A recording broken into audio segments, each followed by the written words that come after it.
Good morning po. Today is alas 12:12. Ang ating pag-usapan naman ngayon yung kapalpakan ng Commission on Elections.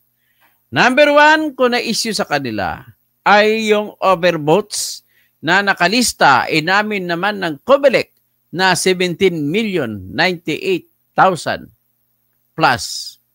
Ngayon, sa overvotes na ito, ay binaliwala nila ang 17 million po, Mr.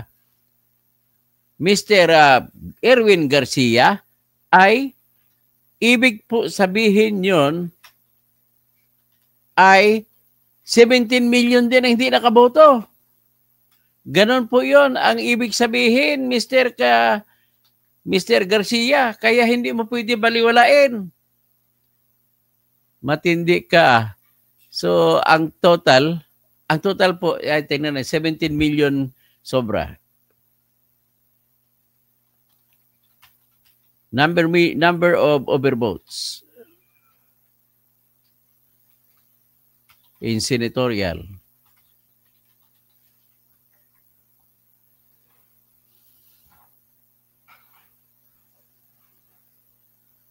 So anyway, nakalagay 17 million. Ang problema pa rito po, nadiskubrihan po ni General Eliseo Rio na nagre-report kayo kung magkano o ilan ang overvotes in every step of the way. Naka-report kayo ng 4 na beses. Yung unang best na kayo naka-report, divisible by 12. Kung i-divide mo sa 12, ang unang report, may whole number ang answer, hindi digits. Pangalawang report, i-divide mo sa 12, whole number pa rin ang answer. I-divide mo tatlong report, whole number pa rin ang answer. Divide mo by 12. Panghuling report, i-divide mo sa whole number pa rin ang answer.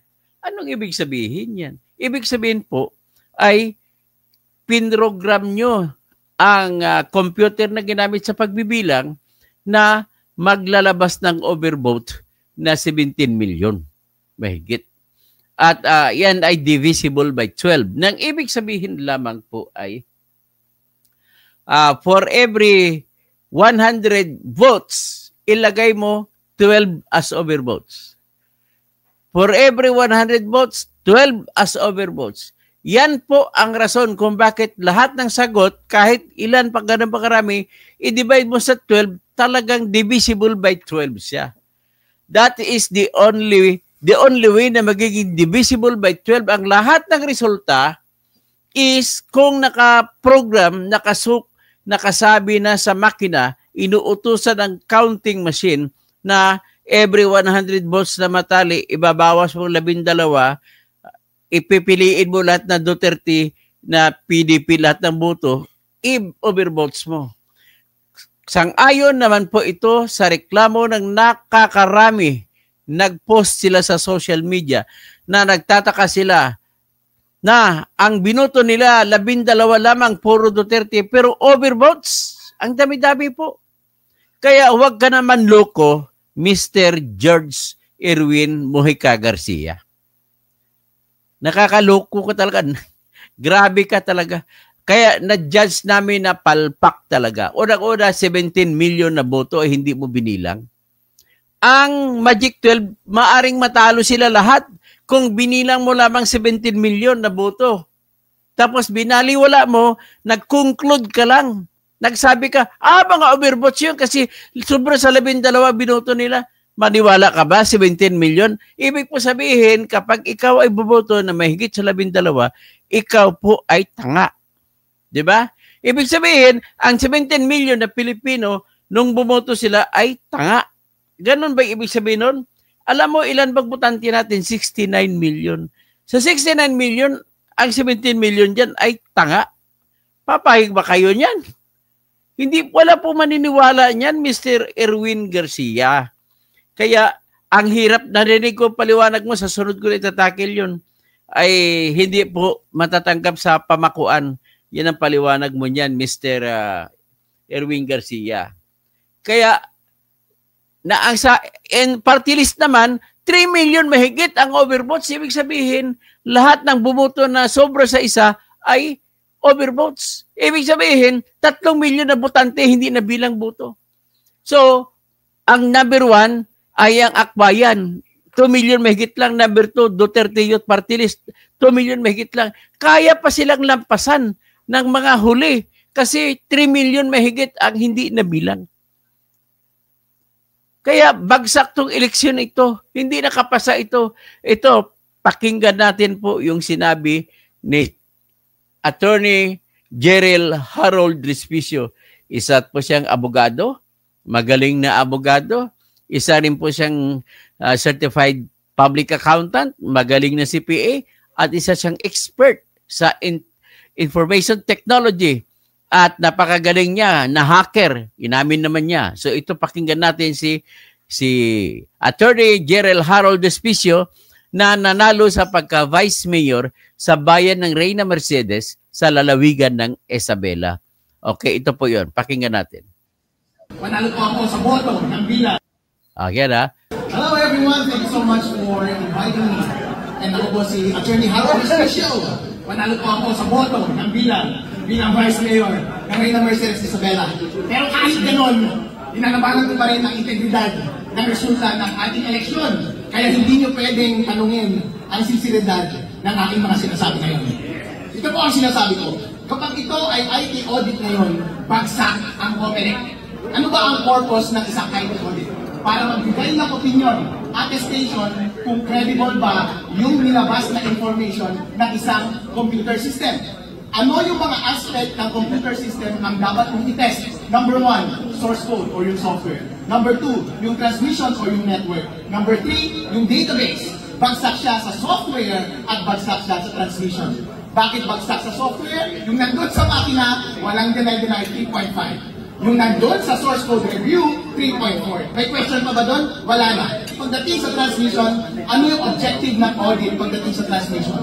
Para dapat mula sa source hanggang sa destination, wala dapat pagbabago. Hindi po ba? Ano ang source? Ang source ay yung automated counting machine. Ano ang destination? Yung 7 servers. Meron bang interaction in between? Meron. Data Center 3. So bagsak ba siya sa audit ng transmission? Bagsak. 2 out of 3. Bagsak ang COMELEC. Meron ba tayong confidence doon sa integrity ng results ng election? Wala. Yan ah. Ganon po si Attorney Jerel Harold Respicio. Sinabi niya po, ang gusto niya ipaliwanag dito, nagpalabas ng certification ang COMELEC sa social media na na-check na daw yung mga nilagay na programa sa lahat ng makina. Kasi po makina na ginamit, kahit anong device, computer man, cellphone man, kung anong ilalagay mo sa source na mag-uutos, anong gagawin ng makina, yun ang susundin. Pag inutos na makina, 1 plus 1, ang sasagot lagi is equals to 2, susundin na makina yun. Pero kung palitan mo, 1 plus 1 equals 3, ibig sabihin nun, niloko mo yung makina, tapos iyon ang nilagay mo. Ganon po kasi katindi ang nangyari. Ngayon, ang nirereklamo ni Attorney Jerel Harold Respicio ay yung pinalabas ng COMELEC na sinertify ng auditor ay hanggang 3.4 na version ng source code ang kanilang chinek. Pero ang nakalagay naman sa makina, nagkamali ata itong COMELEC, nilagay nilang nakalagay sa makina 3.5 version. So, ibig sabihin, talagang may baon na pandaraya ang ginawa ng ang COMELEC. So, ibig ba sabihin, yun po ba ang ibig sabihin kung ginawa nila diskarte na laging ipapanalo si Marcolita? Alam naman natin, wala sa top 12 si Marcolita, bakit nanalo? At nanalo rin si Egay Iresi na kung taktakbong congressman sa Caloocan. Ano meron sa dalawa? Tandaan niyo po, si Marcolita ay nagpalabas ng ebidensya na nakatanggap ng suhol mula sa South Korean company na Miro itong si Erwin Garcia. At 1 bilyong suhol ang natanggap niya.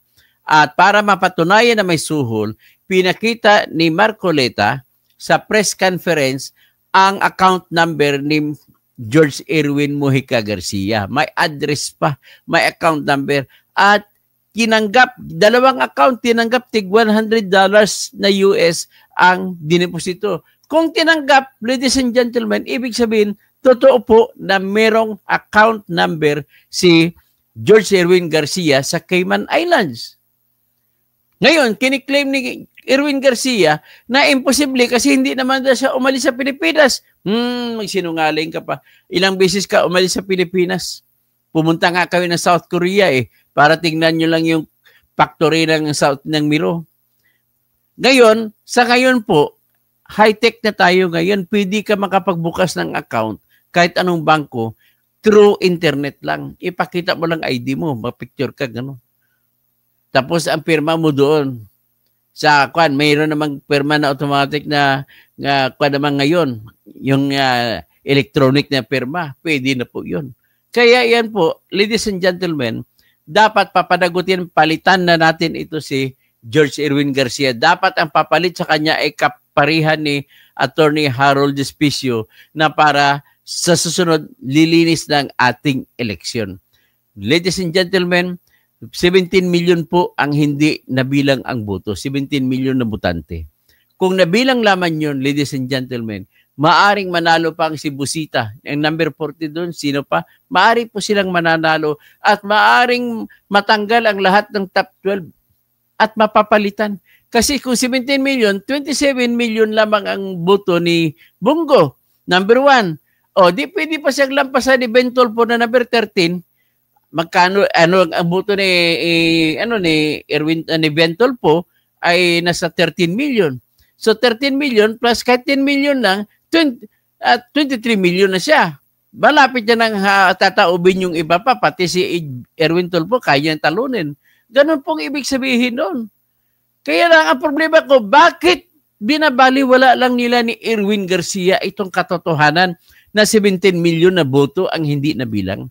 Maniniwala ka ba na 17 million, Pastor Rodi Rabi, Eric Enrico, Beldi Cantos, maniwala ba kayo na yung 17 million ay sumobra sa 12 binotong senador at yung 3 million na yun ay sumobra sa isa ang kanilang binoto na party list? Marami pa sanang party list na mananalo. Yung Bunyog kaya pa manalo. 93,000 ang boto ng Bunyog. Kung sa 3 million na yun, kahit nakakakuha lang sila kalahating bilyon, panalo na sana ang Bunyog. Ay nako, kahit yung vendors party list ni Diwata, pwede rin manalo. Kasi sumunod sila sa Bunyog. 80 plus thousand sila. So yan na po ang aking sinisigaw dito, ay tanggalin si Erwin Garcia, parusahan. Marami ka ng kasalanan, yung pagnanakaw mo pa, yung basura ng 6 na milyon na official ballots na inimprinta mo na basura dahil sa utos ng Supreme Court, ilagay mo ang pangalan ng ibang senatorial candidates. Nagpa-imprinta ka na hindi pa tapos. Hindi pa final. Matindi. Okay, yan lang po aking masabi. George Erwin Garcia, resign! Resign ka na, George! Resign ka na, George! Resign ka na, George! Mag-resign ka na lang! Jordan, magandang